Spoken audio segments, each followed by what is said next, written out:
Our next guest says housing is bad, but what's going on in Washington is worse. Former Reagan budget director, one of our favorite guests on this show, because both sides just write these horrible things about him. But I think he's a great American and a great patriot, David Stockman. He says that unless D.C. deals with the looming multi-trillion-dollar tax bomb and all this exploding spending, we're all spent. Whether you're Republican or Democrat, conservative or liberal, everyone fried. Dave, good to see you. Well, that's the sad state of affairs, but I think each day it's becoming more evident that it's true. Now some of the numbers are getting out there, and even the CBO report, which was out last week, very tepidly put on the table the extent, the magnitude of this. On a run rate, annualized basis, $700 billion, 5% of GDP, is going to hit the American economy like some kind of fiscal asteroid on January 1 in terms of tax cuts that expire, the sequester, spending programs. Oh, I know. There are issues back on like plans of LaGuardia, and they don't address it. Now they're talking about hearings on this whole J.P. Morgan nonsense, which is $2 billion, which is half of what we go deeper into debt each day. Why? It seems like they've got their priorities screwed up. Well, I think our economic philosophy has gone way off the deep end in this country. In the early 80s, we actually said, how do we free up, liberate the private sector so the economy can do on its own 2 feet what's possible for people to do in a free enterprise system. We didn't say Washington has to micromanage, oversee, control every movement of the economy by the week and month and year. But that's where both parties are now. So they're talking about who can create the most jobs. That's not the issue. What do you think happens at the end of the year when all this stuff expires? I mean, would it be a lame duck session that extends them or for a brief period of time? What? Well, I think it's going to be a lame duck session, and it's going to be that almost never works. The equivalent of a hand grenade on the table, because if they do extend all the tax cuts, which I think they will for a few months, or if they do delay the sequester. Well, if it's Romney's elected, they're going to delay them like forever.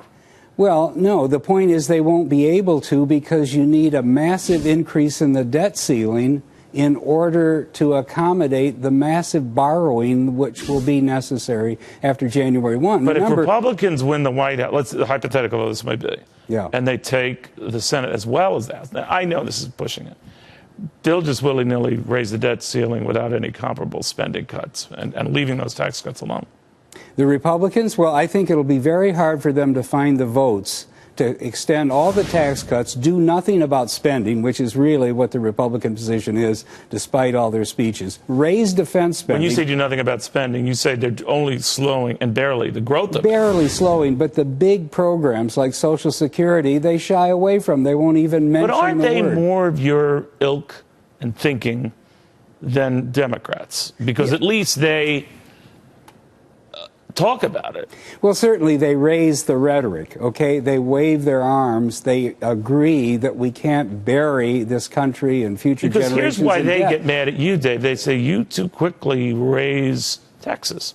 Well, they've thrown in the towel on everything. Social Security, as I said, needs a means test now, not 30 years from now. Well, what if they did all that? They wouldn't have to raise taxes. But even on no. If they did that, they might not have to raise taxes, but there isn't, a corpus guard of Republicans advocating it. Look at what's happened recently. There was a vote on the simple thing of raising the interest on student loans that are paid for by the Treasury from 3.5% to 6.5%, which is a low rate given the default, given the fact that there's $1 trillion of student loans out there already, and we're burying America's student generation in debt. The Republicans couldn't even see their way clear to say, we're going to draw the line, let that interest rate go up automatically. Instead, they folded like a lawn chair, voted to keep the interest rate low. So you hate both parties?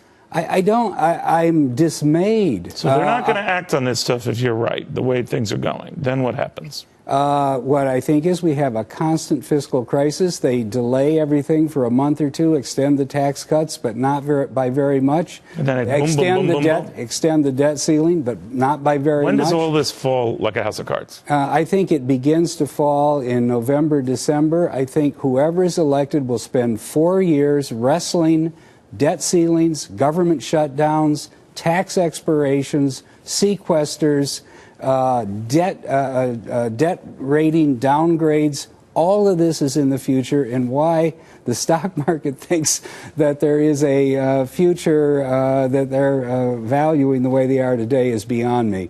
Because beginning in December, reality is going to come home to roost. I now know why Reagan took it to the woodshed, because you bummed him out. Okay. David Stockman, always good seeing you. Thank you very, very much.